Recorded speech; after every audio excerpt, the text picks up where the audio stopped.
Oke, mungkin bagaimana mungkin Lesti Kejora menjadi saksi hari ini? Lesti, langsung.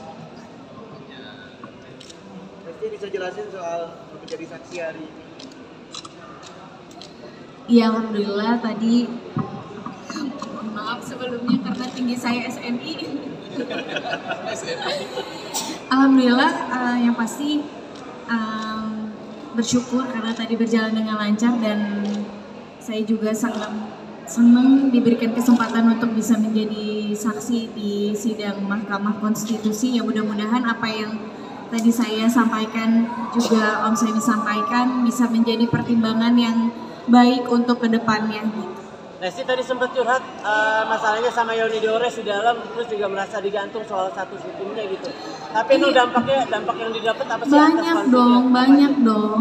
Banyak karena kan ya itu kan hal yang tidak baik ya gitu ya. Siapa yang siapa yang nyaman kalau menjadi terlapor terus gitu. Pengennya kan cepat selesai, cepat ada solusi apapun ya. Kalau memang cara penyelesaiannya harus bersilaturahmi ya apapun caranya lah ya.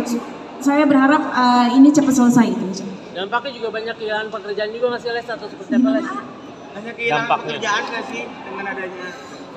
Banyak kehilangan pekerjaan. Ya kalau soal itu bersyukur aja alhamdulillah. Cuma lebih ke tidak ya kenyamanan hati, kenyamanan saya pribadi aja gitu sebagai masyarakat Indonesia menjadi terlapor terus. Tapi kedepannya bakal terus nyanyikan lagu milik orang lain atau fokus bikin lagu sendiri buat nyanyi lagu sendiri itu? Sejauh ini tadi Om Semi memberikan semangat untuk terus berkarya, jangan pernah takut untuk menjadi penyanyi, jangan pernah takut untuk bisa terus menyanyikan lagu-lagu yang top.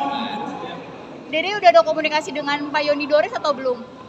Sejauh ini dari kuasa hukum saya masih ada komunikasi tapi nggak lewat saya langsung.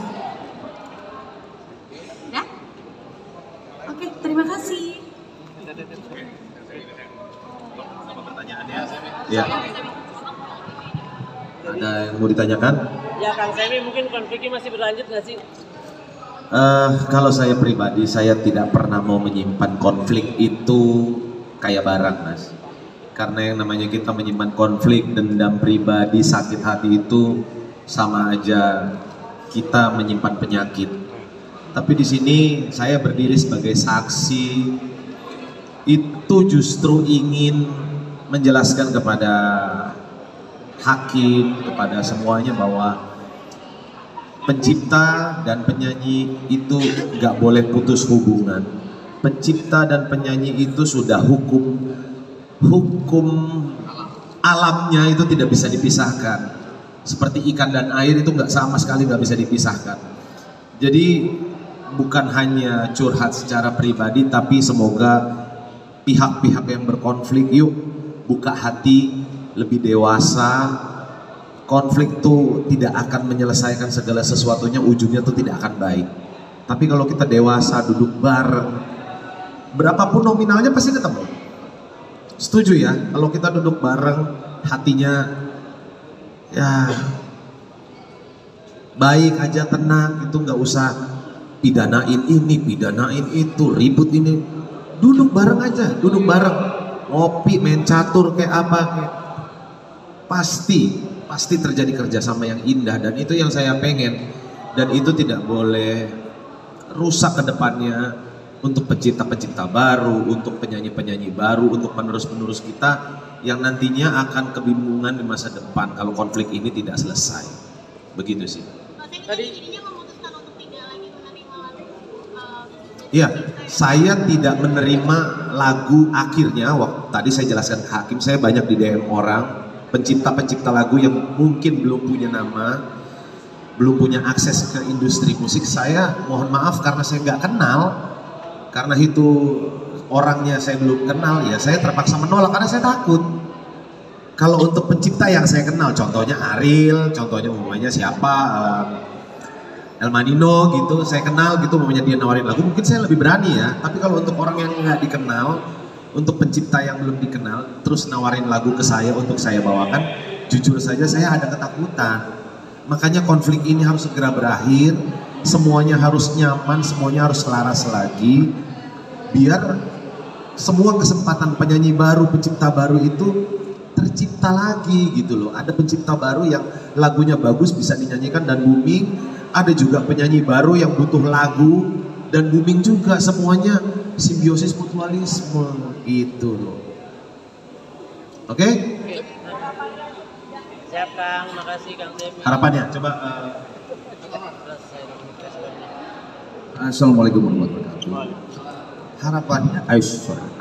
Harapannya yang pasti adalah selesainya konflik ini dan juga kejelasan hukum dengan tegas karena sekarang ini terlalu banyak sesuatu yang akhirnya berinterpretasi macam-macam.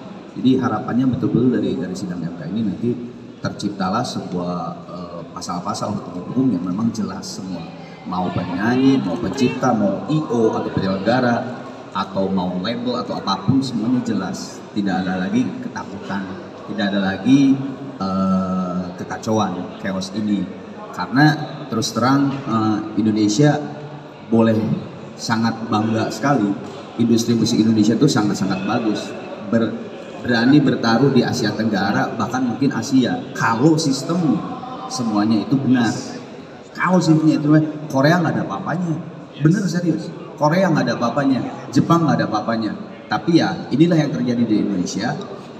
Sistem itu selalu tidak jelas, selalu seperti abu-abu gray area. Nah jadi mudah-mudahan hasil dari sekarang ini, begitu juga teman-teman kita di DPR yang sedang merevisi Undang-Undang Hak Cipta, begitu juga di pemerintahan, ada teman-teman kita juga di pemerintahan, di negara maksudnya.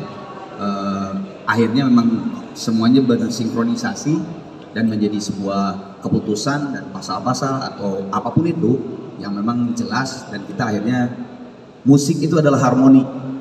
Insya Allah harmoni ini terjadi lagi. Wabillahi taufiq wal hidayah. Wassalamualaikum warahmatullahi wabarakatuh. Ustadz Arman, bye. Goril. Ya, apa lagi mau diomongin, Bro? Oke.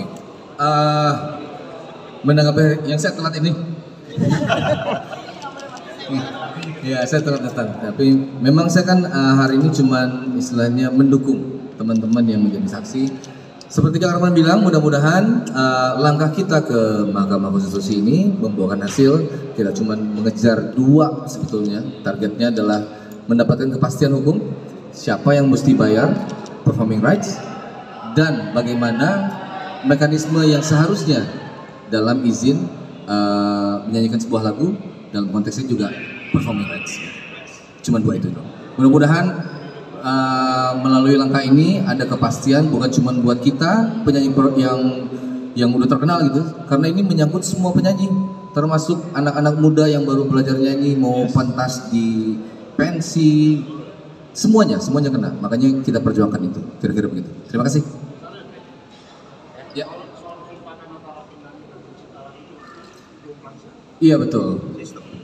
Sebetulnya itu tadi ya, jadi memang ada permasalahan ketimpangan tadi, ketimpangan antara penyanyi dan pencipta, tapi mesti dicari betul apa permasalahannya. Jadi kalau masalah itu kan mesti dicari solusi yang tepat. Nah solusi tepat itu yang kita butuhkan. Menurut saya yang terjadi belakangan ini bukan solusi yang tepat sebetulnya, karena menimbulkan masalah baru.